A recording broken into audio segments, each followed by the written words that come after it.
虚拟偶像赤井星和桐生可可真的有入华吗？这次事件的成因又是什么呢？中国网民的指控又有什么呢？以下即将一一为您说明。大家好，我们是 Hololive Safe， 一个对于虚拟偶像下称 VTuber 赤井星和桐生可可这次遭到不当处分而发起的声援组织。其实这次事件发展到现在，已经有数以千计的威胁留言被发出，但是问题来了，作为这些攻击、侮辱留言的证据成因的指控，一共会有几个呢？答案是只有一个。你没听错，他们不断的恐吓和诋毁，全部都是因为一个指控：辱华、分裂中国。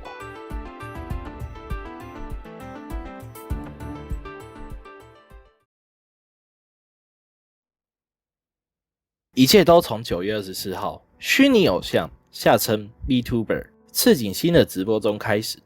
赤井星是 Cover 公司旗下的品牌 Hololive 中作为一期生出道的其中一人，直播的内容多元有趣且极具个人特色，也因此吸引了不少粉丝的追随。而他当时在直播中谈到了来自 YouTube 后台的观看数据。日本人が 37%、アメリカ 11%、台湾 7% って感じか。なるほどね。赤井星只是单纯提及台湾观众占了 7%， 便引起了中国网友的不满。中国网友或称爱国小粉红，开始通过 VPN 翻墙涌入了赤井星的 YouTube 及 Twitter， 并谴责他入华，认为他应该把台湾当作中国的一个省称呼。在隔天9月25号 ，VTuber 桐生可可在自己频道所主持的早安可可直播节目也同样公布了观看国家的分布。桐生可可为 Hololive 赤崎生的其中一员，他凭借着流利的英文以及其频道主持的节目早安可可收获了大量的海外粉丝。Good morning, motherfucker。其频道的超级留言总金额更是以超过100万美金的收益，荣登 YouTube 超级留言收益全球排名第一。桐生可可分享数据的方式是把 YouTube 后台数据截图贴出，截图上方显示的是日文 Joy no Kuni， 对应英文 Top Countries， 这让看到台湾2字的中国网友更加愤怒，认为早安可可作为一个需要事先准备的节目，桐生可可在准备节目时理应知道昨日赤井星辱华的事件，而在节目中公开观看国家分布的数据是故意嘲讽和分裂中国。更有一部分中国网民声称他们是扶持 Hololive 成长的恩人。Hololive 之所以有今天，都是因为中国大陆和中国人的钱。但有趣的是 ，Hololive 在中国地区的直播收益只占总收益的不到 10%。而虽然中国市场的确为 Hololive 带来了大量的工商收入，但是工商市场始终不是 Hololive 所定位的主要市场，用不到对方收入 10% 的贡献，然后要求对方依照自己的标准行动，难免有点自视过高啊。更何况赤井星和桐生可可的发言只是单纯提及了台湾观众所占的百分比，他们并没有就任何政治立场或台湾主权发表任何言论，只是仅仅是分享一段来自 YouTube 的数据，就被扣上辱华的不实指控，开始受到持续不断的抹黑和诽谤。一切的风波可以说是由中国网民的不实指控所引发的。而在当天早安可可直播后，大量恶意留言同样开始涌入桐生可可的 Twitter 和 YouTube 中。桐生可可因此把9月25号到9月27号的直播改成限制会员留言，并将9月25号的早安可可提及台湾的部分删除并重新上传，但随后因情况恶化而将影片下架。事件就这样过去了3天。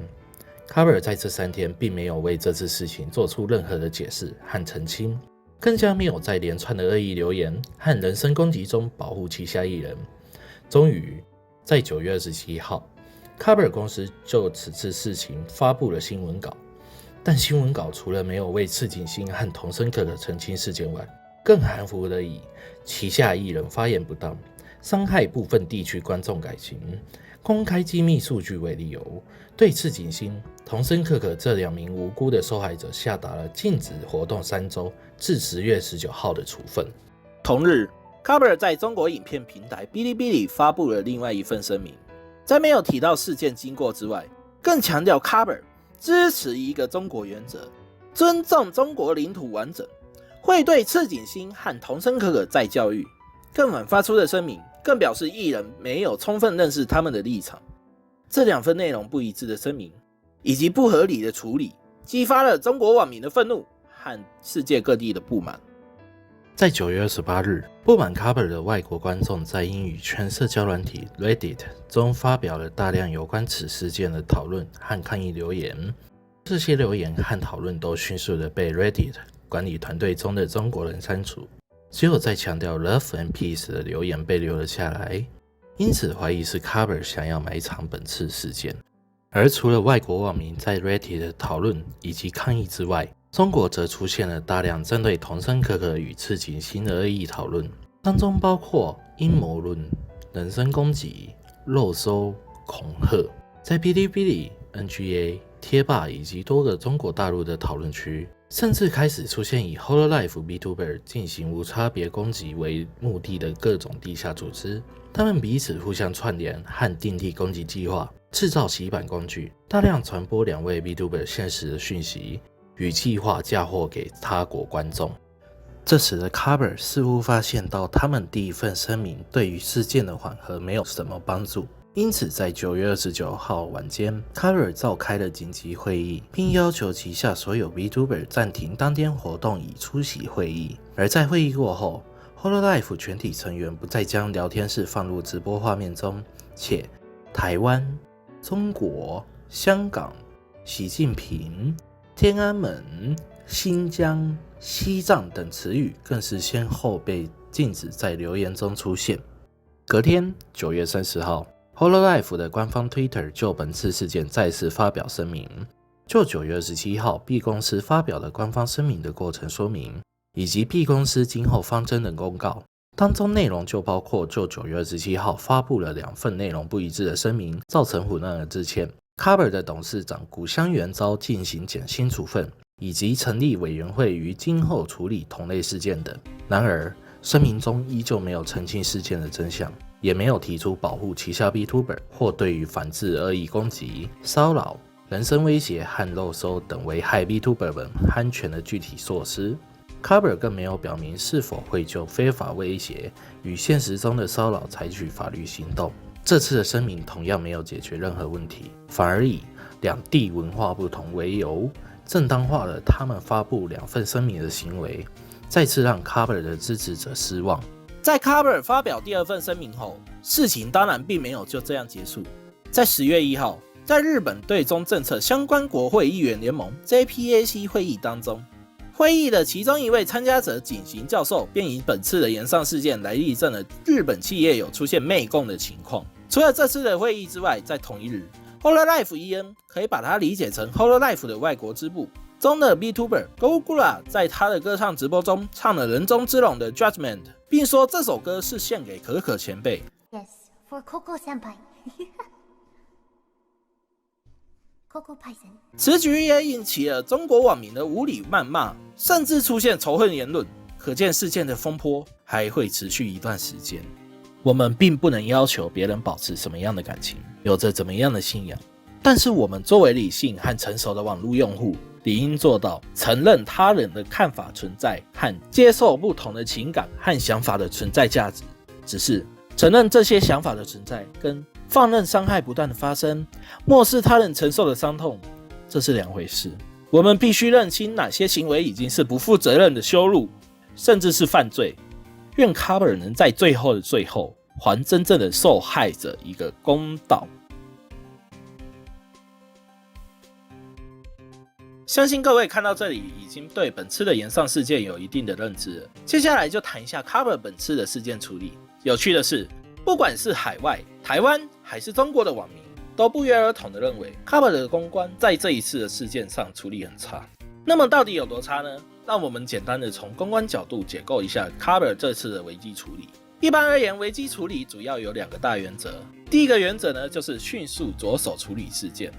第二个就是要尽可能的保障员工。那么 Carver 的公关有做到上面的任何一项吗？并没有。首先是9月24号赤井星直播引发争议以来，卡尔居然过了3天才发布第一份的声明，直接导致了情况的恶化，甚至连接着在保障员工方面，卡尔不但惩处了没有犯错的赤井星和桐生可可，甚至连该发言并不代表任何人或本公司政治立场的发言都不发出，而且在桐生可可遭到人身攻击和甚至死亡威胁的时候，依旧没有任何行动，果然是一件黑暗企业啊。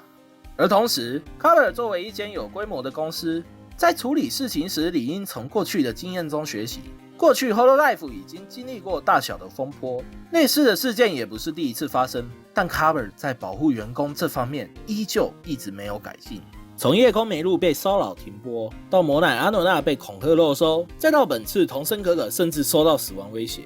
卡尔官方完全没有做出任何具体行动去保护他们和为他们澄清，也没有真正去执行过专门保护旗下 VTuber 的声明，甚至实践现有的条款。各位，是时候要令卡尔正视这个问题了。没有人希望下一次孤立无援的会是你，或是我们所喜欢的他。感谢您的观看，喜欢我们影片的话，请按赞、订阅和分享。如果你想为赤井星和桐生可可讨回公道，或是关注我们行动的话，影片下方就有本次行动发起的联署，也有我们的推特。再次感谢大家，我们下一次魔奶事件再见。